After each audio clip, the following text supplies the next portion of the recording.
because we want to make sure that the animal that we put into a sow farm is going to be there for 5, 6, 7 parities as a highly producing sow. So it's one of the most important things that we do on a daily basis is getting animals into these sow farms that will be productive for the sow farm managers. Swine it.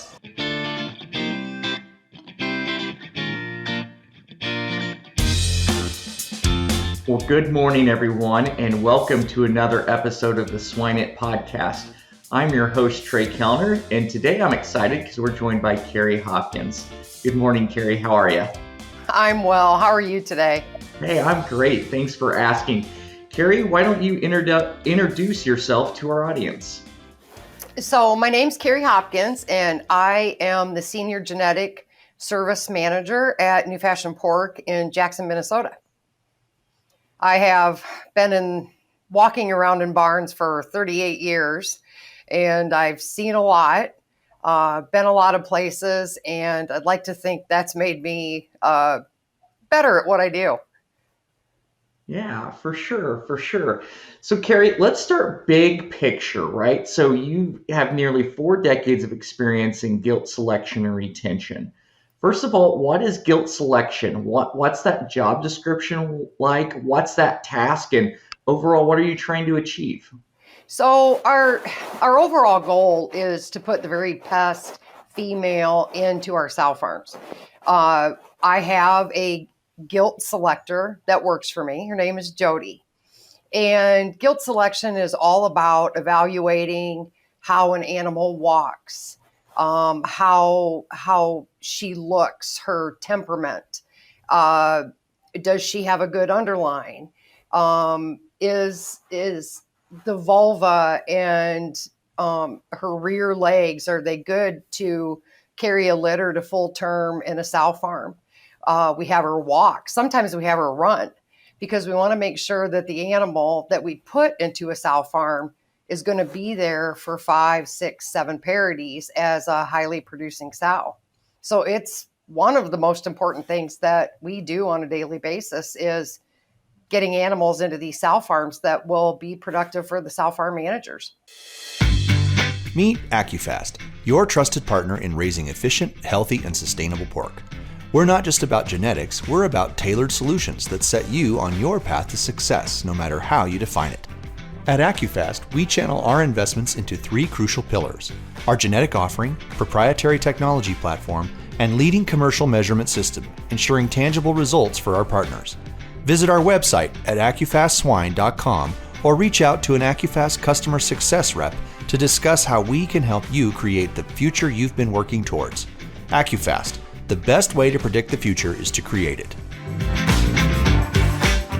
Yes, and it's so important because they are the future, right, of each of our sow herds, right? So maybe let's talk about, if that process isn't done correctly, what are the impacts that, farms might see for the next 3 to 4 years? So the first impact would be, let's say I send 60 gilts into a sow farm a week. And if we don't do a really good job selecting those gilts, that sow farm may only be able to put 45 of them in because we didn't choose their legs properly, or she happens to become lame and the sow farm doesn't even get to utilize her. Long term, so we've sent the 60 gilts in. We think we've done a pretty good job at selecting them and they go on to breeding, but under the weight that she's carrying when she's carrying a full litter, we may find later on that we actually didn't choose well enough. Her legs weren't good enough, and the sow farm has to remove her from the herd. And so it really affects long-term production in the sow farm if we don't make that selection correctly. Yeah. So, Kerri, over your experience, what scorecards or what key metrics do you use to determine if you and your team were successful or not in doing that process? So in our record keeping system, we're able to run reports that show us what percentage of the gilts that entered the herd make it to the 3rd parity. And we would like that number to be 75% or higher. And that's really our report card when we look at that. And I run that regularly. Sure.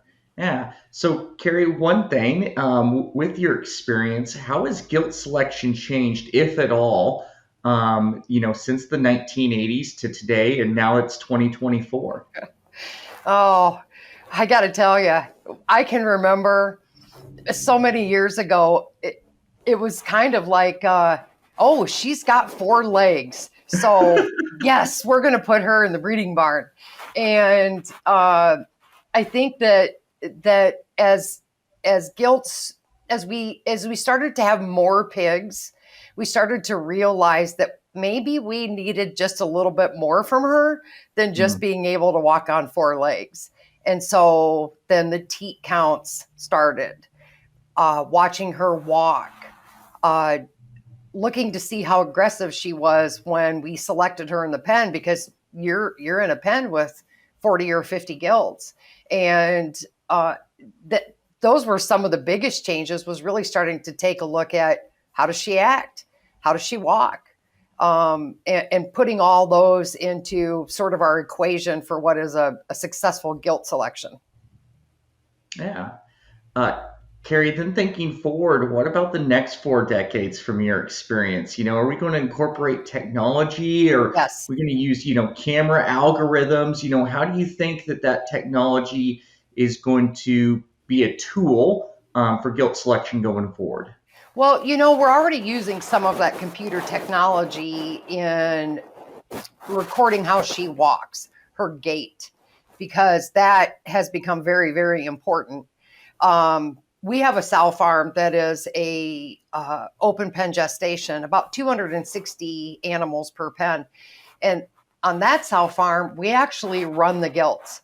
We get them out into a wide alleyway and we run them, because we want to be able to see how she runs, how she walks when she slows down. We want to see all that to get her ready to go into a large pen system. And so I think going forward, computer technology may become commonplace even in our system where we internally multiply. Hmm. Yeah. So, Kerri, one thing, when we talk about guilt selection and sow farm performance, is sow mortality. And Kerri, you've seen a lot of trends, both good and bad, through the swine industry over the past 40 years, right? We've almost doubled our total born and our number weaned since then. But one thing that has increased is sow mortality, right? Probably 7, 8 years ago, we were around 11, 12%, and now we're knocking on the door of nearly 20%. So from your perspective, and this is a good one, right? Kind of overseeing the future, of the sow farms, where do you think some underlying reasons from your perspective of why we've seen about a percent increase of sow mortality here per year the past decade? So I'm gonna tell you that we're still at that 10% in our company. And Okay, so why do you think that is, Kerri? I think it's our guilt selection. Guilt selection, I okay. do. I do. We we're probably at about 70% selection rate on our F1s and about 55% on our pure females.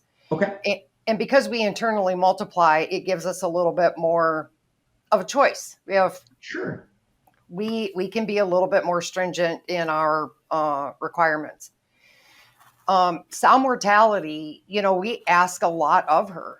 Mm, This sow that 30 years ago we were jumping up and down if she gave us 10 pigs is now giving us 20. And so we're asking so much more of her that I think that our selection has to become it has to be on the same curve that she's on. And the more we're asking of her, the more particular we need to be in choosing her. And I actually think, Trey, that this year we'll touch on a single digit sow mortality company wide in our company, yeah, that's because it's a big very deal. impressive. Yeah. So, Kerri, advice to others, right, that are listening, that this may be an area of focus for them. Would you say investing in people, training, guilt selection, or, incorporating that with, as we said, some camera technology, et cetera, that's a great place to start, Kerri. Would that be even your first place to start? Yes, absolutely. Yeah. When Jody goes in to select a pen of gilts, it isn't, oh, I only have an hour to run in and do this Sure. selection. She spends time in those pens with those gilts, and she will walk them by and look them over, and she gives them a dot if they pass, criteria number 1, vulva size, criteria number 2, feet. She spends a lot of time in those pens, and we're reaping the benefits of her selection ability. Yeah, clearly.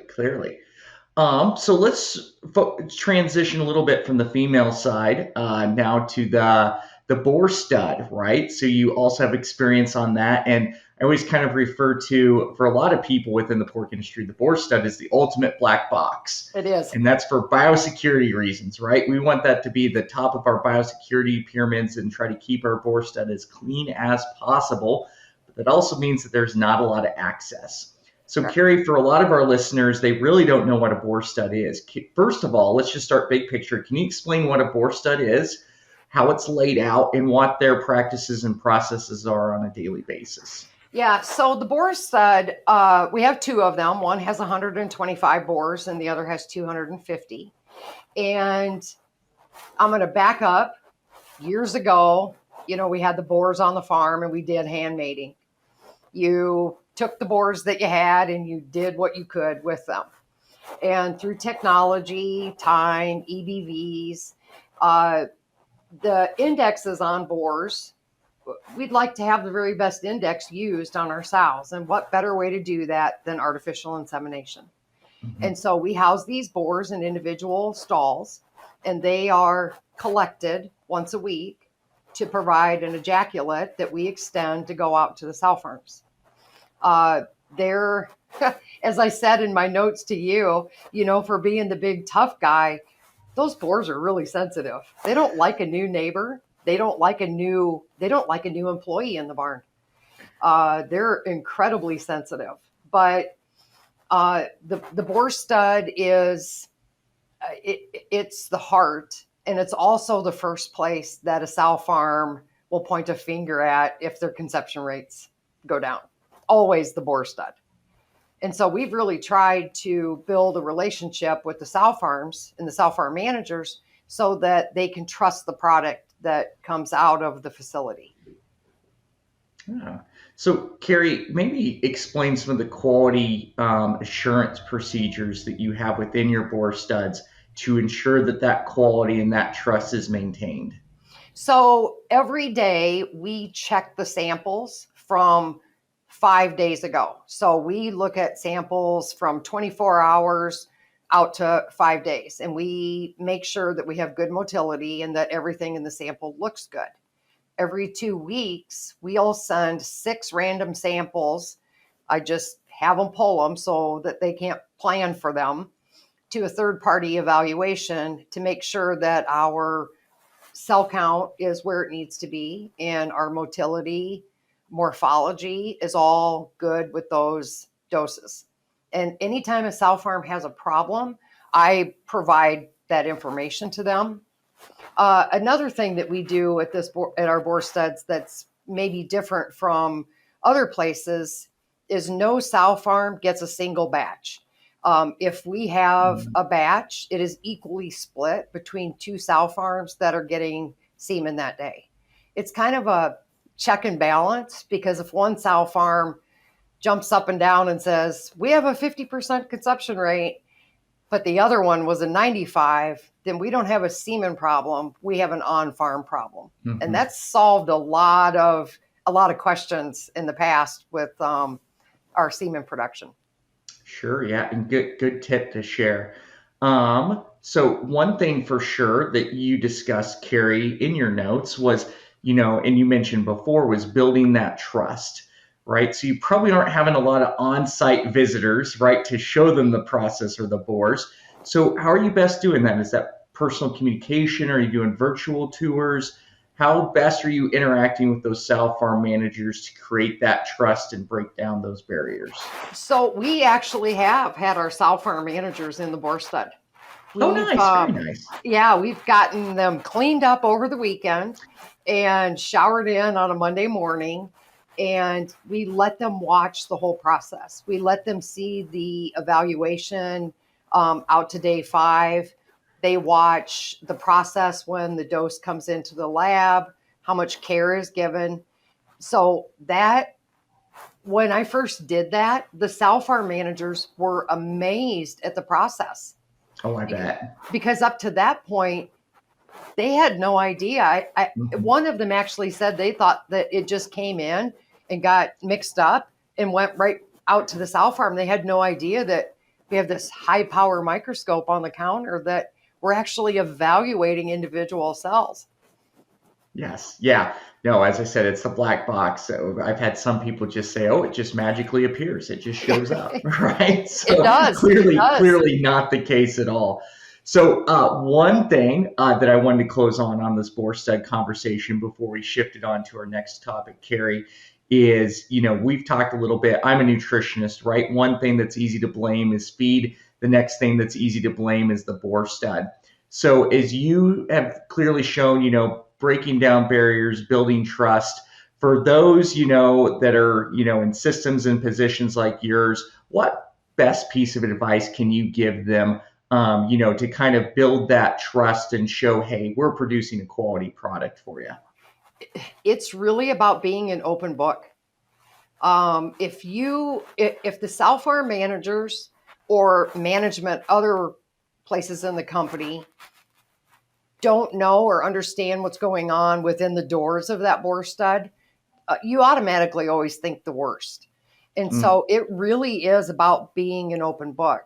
And it's been easy for me because my background has been sows for my whole career. And I took over the boar studs in 2007. And that's when we really started to work on the trust factor with the sow farm so that they would know that we had a quality product being delivered to the farm. And so for my best advice is be an open book. And like you said about filming, boar studs, commercial boar studs would do the sow farms they provide semen to a great favor if they just filmed the process one morning and let everybody see it. Yes. Yeah. As soon as you have that visual, those barriers just kind of evaporate, right? So They do. Awesome. So Kerri, we spent our first 17 minutes here talking about pigs. The thing that's maybe even more important is the people that we work with every day. So Kerri, you have this experience and you've worked with great individuals and individuals that are coachable and then individuals that probably aren't as coachable. Describe to our listeners how important the people aspect is of getting this right and doing our job as best as we can every day. So I think that human nature is to feel like we contribute. If we don't feel like we're contributing to the end product, then I think we can become disgruntled. And so our goal is to put employees on a track that helps them grow so that every day they feel like they're contributing to what's going on in the farm. And I've always had a motto that was take someone with you. If I'm moving along, I should be taking someone with me. And I think one of the biggest barriers to break down, in fact, I'll tell you about a question I asked one time. I asked a department head in a sow unit why they weren't transferring the knowledge to their employees that we were giving to them. And the sentence was, well, it's job security. And so I had to take a minute with that employee and explain to them that true job security comes when you're a developer and a teacher of people, because you become invaluable to the company that you work for.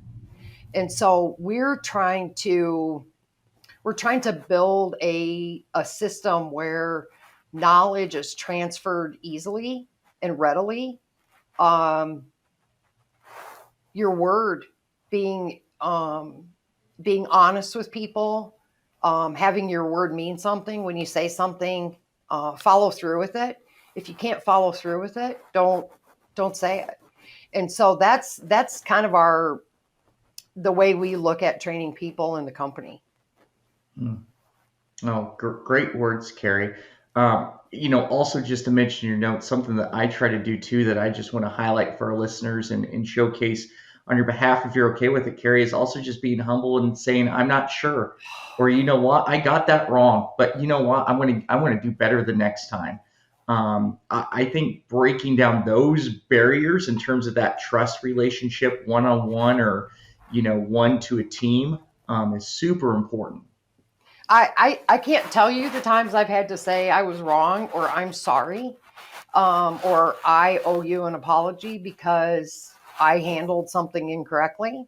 I just had to do that with the crew this week, and I meant every word of it because it's important for them to know that I have their best interest at heart, and Mhm. I messed up.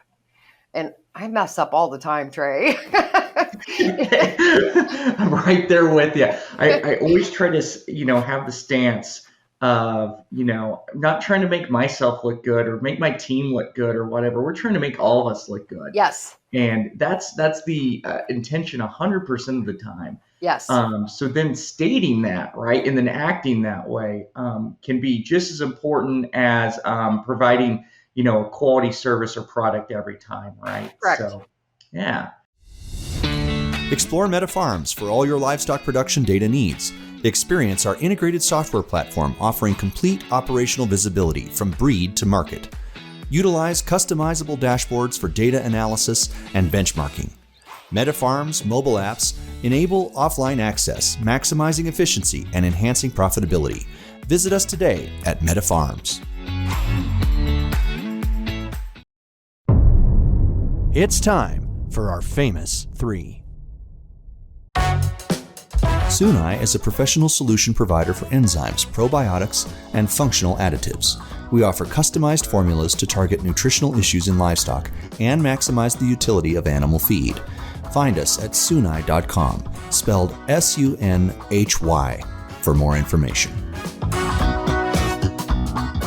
All right, Kerri, I have kind of 4 final questions here to kind of wrap up this podcast. First, I'd like our listeners to get to know you a little bit better. What is the biggest hurdle that you've overcome in your career that you're the most proud of? Oh, Trey, that's a tough one. I think probably I don't want this to sound wrong, but it's about being truly genuine. Hmm. And that has come, I think, with time. Getting comfortable with who I am and using that for strength.